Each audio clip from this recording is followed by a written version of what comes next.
we want to present the Anne Arthur Berndt Award. This year, it has been now 11 years since the EAN, the nonprofit, was formed to serve this network of members. EAN, the network, EAN, the nonprofit, would not exist and would not be here today were it not for the inspiring founding vision and the incredible ongoing dedication and generosity of Anne and Arthur Berndt. And this award has carried additional meaning and significance ever since Anne's passing in 2017. The Anne and Arthur Berndt Award, which EAN's board created in 2013, honors network members who, like Anne during her life and like Arthur to this day, have demonstrated vision, leadership, and commitment to creating a renewable energy future for Vermont. And we award it annually to individuals or organizations that have shown bold leadership in support of efforts to transform Vermont's energy system toward one based on efficiency and renewable energy. The criteria for the award you can see here: extraordinary vision, bold, courageous leadership, support for change at a transformative system-wide level, deep investments in relationships and network capacity for change, commitment to working across diverse perspectives toward a higher goal, and time, commitment, and passion for the cause.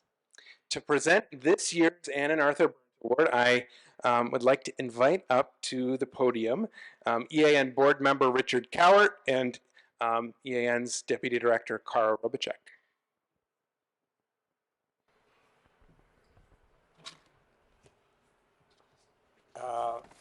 As is obvious, we're doing this jointly.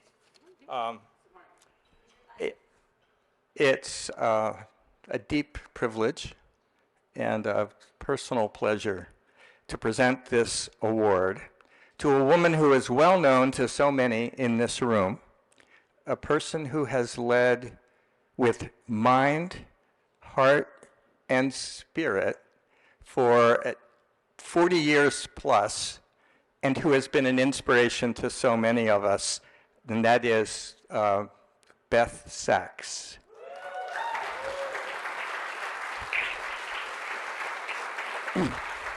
So, there's more.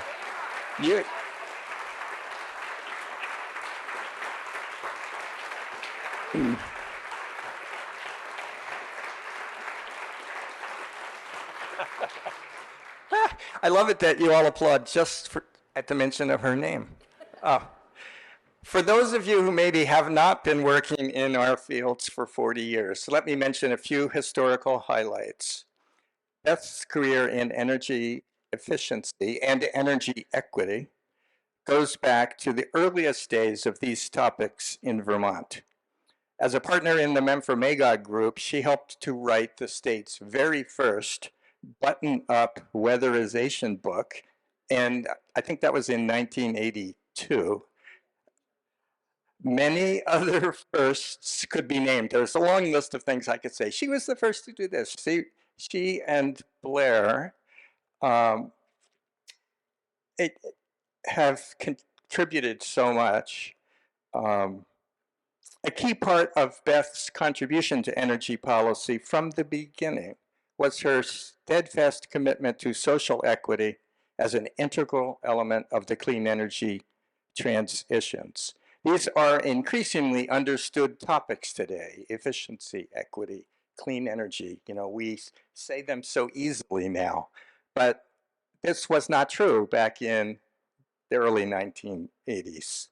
As Gus Seelig commented to me briefly recently, Beth was a spreader of the gospel before there was a gospel to be spread.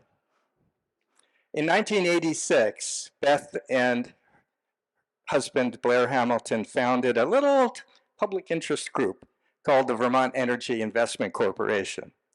They were, as everybody knows, an incomparable duo, and they both deserve credit for VEIC's great ideas, for attracting a stellar staff today we also recognize that Beth was absolutely essential to building the institutional powerhouse that VEIC has become under her decades-long role, many roles, but roles as essentially managing director, and the heart and soul of that organization.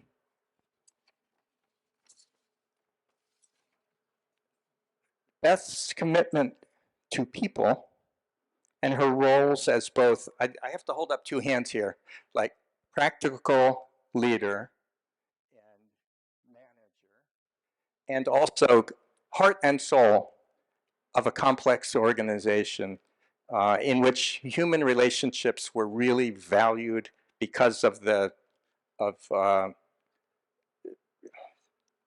Beth's influence on individual people. And her commitment to delivered progress are key elements of VEIC's success. And I should say that all of those characteristics have been really important to me personally. So it gives me like immense pleasure to be able to talk about Beth. And they were important to me as a public official. Indeed, it was the demonstrated competence of VEIC as an institution that allowed public officials in Vermont to create Efficiency Vermont as the entity that we know and love today. Beth guided the evolution of Efficiency Vermont from its inception up to her retirement. Now I'll close here with the words of Rebecca Foster, who now leads VEIC. Beth has been a significant leader and force in clean energy to make sure the benefits of clean energy can reach everyone. Her leadership has been tremendous and is really the North Star that we still follow. And I have to say, I couldn't agree more, and I'm really pleased to be able to be here with Beth today. Now, Cara. And I have a few more things to say about Beth. So, in addition to having started VEIC and Efficiency Vermont, over the last 15 years or so, Beth has been the chair of the board of the Vermont Energy Education Program. And for 7 of those years, I was the executive director of VEEP. And Beth always was there to support me. She is an amazing mentor to so many people. So Beth, you probably don't know this, but when your name comes up, people gush, and especially groups of women. I've heard you referred to as the mother of our movement. I've heard you referred to, believe it or not, as she's like Mother Earth, like really. So because EAN likes to ground herself in data, I went and did a little bit of digging on women in energy. And in the world as a whole, less than 15% of senior leaders in the energy sector are female. And this room does not reflect that statistic. And you are one of a small, powerful group of women who have made this Vermont energy world so much less gendered than it might be. You've welcomed, mentored, and supported women and others with diverse backgrounds to be comfortable in spaces that aren't always welcoming, and to start to change the narrative about who belongs. There's a quote that's attributed to Sir Isaac Newton that we make progress by standing on the shoulders of giants. Beth does not look like a giant, but she has a giant heart and a giant soul, and I know you all know that. Beth, you always push us gently to do a better job of changing the world, and to not only be more environmentally friendly, but also more equitable and inclusive. You've been and you remain a leader from VEIC to VEEP to Third Act.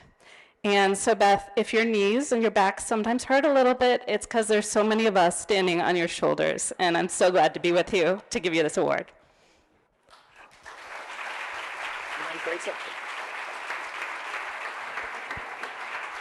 This is a small enough group you can see me because I'm probably shorter than the podium anyway. Want me to hold something? Nope, I'm going to put that there. So thank you so much, Rich, and thank you, Cara, for all the wonderful things that you said and the support from the board. Sorry.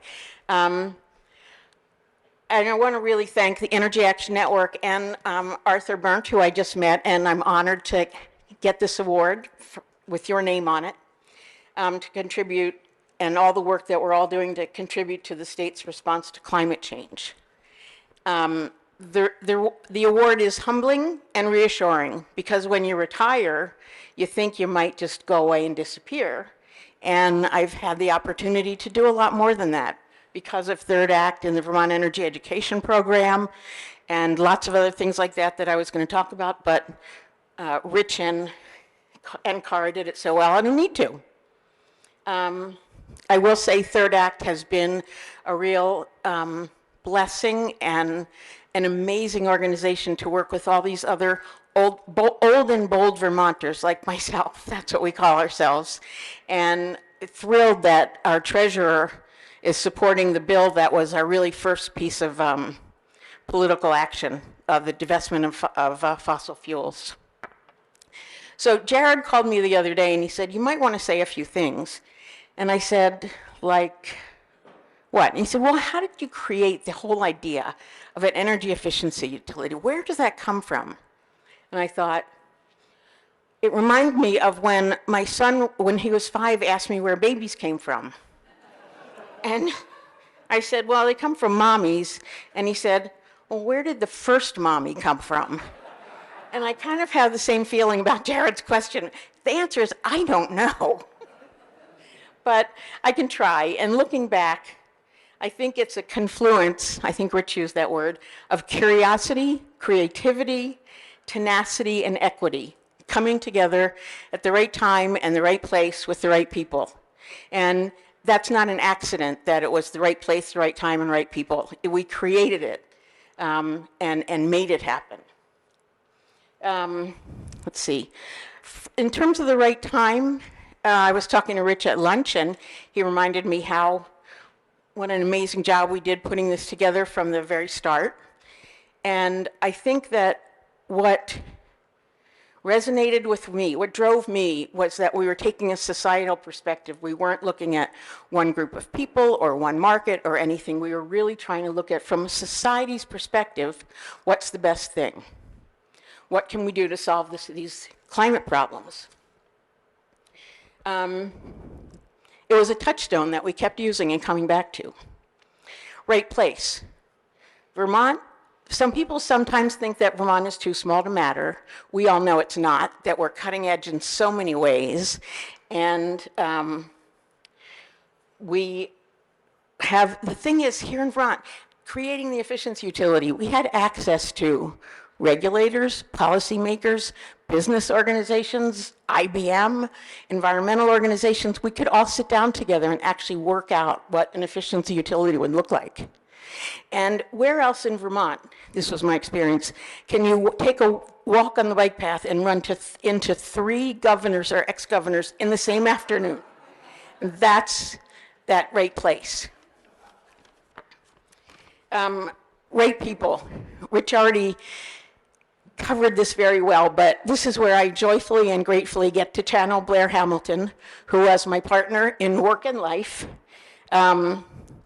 As people put it at his memorial, an enormous pain in the ass, and just people loved him for it, mostly, no, everyone.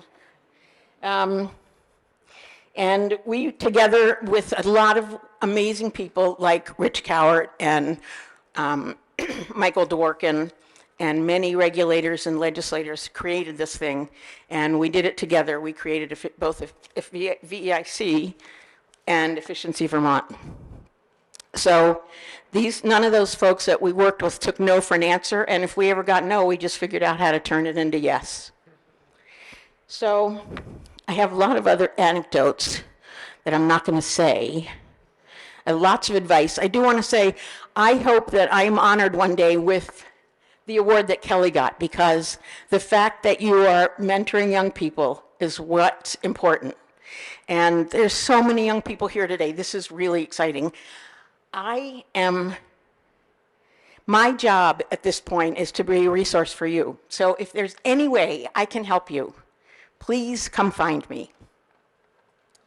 And so I was thinking about what's the last advice I could give. Here it is. Understand that you don't know the answer.